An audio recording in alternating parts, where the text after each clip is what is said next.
Hello দর্শক ভাই ও বোনেরা, তো আজকে তোমাদের সামনে একটা গল্প তুলে ধরবো। সেটা হয়েছে একদম বাস্তব একটা গল্প। তো তোমাদের সামনে তুলে ধরবো, তোমরা অবশ্যই মনোযোগ সহকারে দেখবা, শুনবা। আশা করি ভালো লাগবে।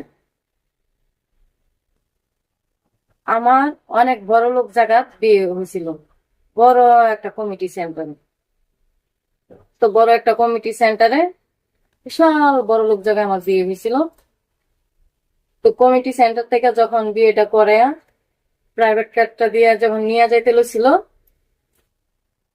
প্রাইভেট কারটা যখন যাইতে ছিল মেইন রোড দিয়া, তখন হঠাৎ একটা ট্রাক আসছে, বড় লরিটা।